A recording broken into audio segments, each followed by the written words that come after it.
All right, today we are diving into one of the most raw, intense, and personal chapters in the entire book of Exodus. We're going to walk through this whole story, verse by verse, and create a kind of cinematic experience in our minds that'll be really hard to forget. Let's get started. So the story just kicks right off with this huge problem, this crisis. I mean, imagine being handed the keys to your absolute dream house, but then you're told the one person you love most in the world can never, ever come inside with you. That's the tension, that's the heartbreak, right where this chapter begins. Okay, so our first scene here is set right after that whole golden calf disaster. The trust has been shattered, and God is about to deliver a promise that honestly sounds a lot more like a punishment. We start with verse 1. Just picture it. Moses is standing at the bottom of this smoke-covered Mount Sinai, and this deep, powerful voice just cuts through the air with a command, depart and go up from here. So the journey to the promised land, it's back on. That promise made way back to Abraham, Isaac, and Jacob, it still stands. Now, in verse 2, that same voice continues, and it promises backup. Imagine a mighty angel, this warrior of pure light, just appearing right in front of Moses. And as the Lord starts listing off all these powerful tribes, the Canaanite, the Amorite, the whole bunch, it's like the angel is giving a battle briefing, confirming that, victory is guaranteed. The path is going to be cleared for them.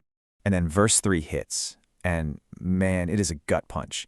You got this image of a beautiful land, right, flowing with milk and honey, a total paradise. And then you hear these words, for I will not go up in your midst. And just like that, all the color drains out of that picture. The promise feels totally empty. And why? Because they're a stiff-necked people. It's like a stubborn farm animal that just refuses to be led. God's saying his pure holiness is just too dangerous to be that close to their rebellion. So this brings us to verses 4, 5, and 6. In verse 4, this awful news just sweeps through the camp and the people begin to mourn. Then, in verses 5 and 6, God gives them a command that perfectly matches their mood. Take off your ornaments. Can you just picture this scene? 1 million people, completely silent. The only sound is the soft clinking of metal as everyone, all at once, takes off their jewelry, their fancy clothes, and just lets it all fall into the dirt. It's this powerful collective act of being truly sorry. This act of mourning, it leads to a brand new reality for them. It's a physical separation that everybody can see. And that brings us to the next part of our story, the tent outside. So in verse 7, Moses does something really drastic. See him taking his own tent, not some huge fancy temple, just his personal tent, and pitching it far from the camp. This creates such a stark visual. You've got the camp of all the people over here, and then way, way over there, all by itself, is the tabernacle of meeting, the one place where someone can go to seek the Lord. The separation is now real, and it is visible to everyone. And in verse 8, something pretty remarkable happens. Every single time Moses makes that long walk out to the tent, the entire nation just stops. Picture it.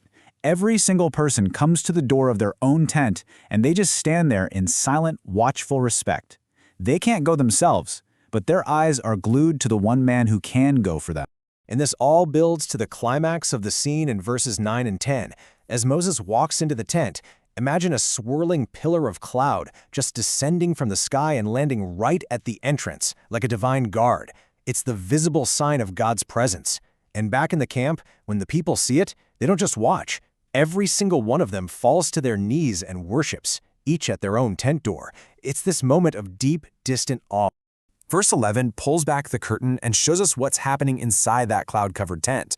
And it shows just how unique Moses' relationship with God really is. It says the Lord spoke to Moses face to face as a man speaks to his friend. This isn't some formal, distant thing. This is intimate. It's direct. It's an unfiltered conversation. While everyone else is kept far away, Moses is having a conversation unlike any other in human history. And this incredible intimacy, this friendship, it empowers Moses to do something pretty extraordinary. He doesn't just accept God's decision. He actually starts to negotiate. In verses 12 and 13, you can almost hear the desperation and the sharp logic in Moses' voice. He's basically saying, look, you gave me this gigantic job, but you've taken away my most important partner. You told me you know me by name, that I've found grace, so prove it. Show me your way so I can truly know you. He's actually using God's own words to build his case. It's brilliant. And then, in verse 14, comes God's response. Just imagine these words hanging in the air inside the tent, spoken with this calm, quiet, infinite authority. My presence will go with you, and I will give you rest.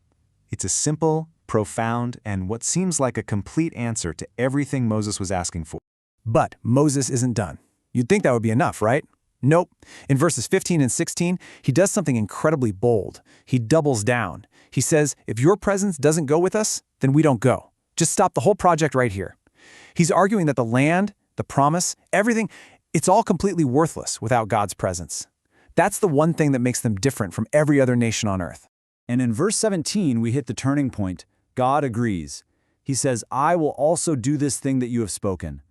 And then he repeats the reason why. It's so personal. For you have found grace in my sight, and I know you by name. It is a stunning victory, and it wasn't won by arguing, but through an intimate friendship. So Moses has just won the most important negotiation of his entire life. But feeling bold from this success, he asks for something even more impossible, something that's truly beyond imagination. Verse 18. It's just 4 simple words. Please show me your glory. He's not asking for a plan or another promise anymore. He's asking to see the very essence of God himself. This might just be the boldest request in the entire Bible.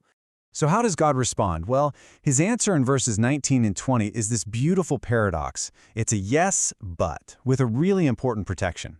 He says, I will make all my goodness pass before you. He defines his glory not as raw power, but as his character, his grace, his compassion. But then he adds the warning, you cannot see my face, for no man shall see me and live. The full, unfiltered sight of him would just be too much for any human. So in verses 21, 22, and 23, God lays out this incredibly careful, cinematic plan to protect his friend. Picture this.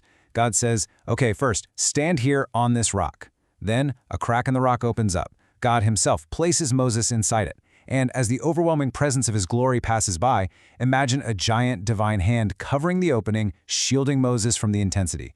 Then, once the most powerful part has gone by, the hand is removed, and Moses gets this fleeting, trailing glimpse, what the text calls God's back. He gets to see the after effects of glory. So this whole story moves from devastating separation all the way to the most intimate encounter you can imagine. And it all happened because one person valued God's presence even more than his promises. It kind of leaves us with a question, right? When we talk to God, are we looking for his gifts or are we looking for the giver himself?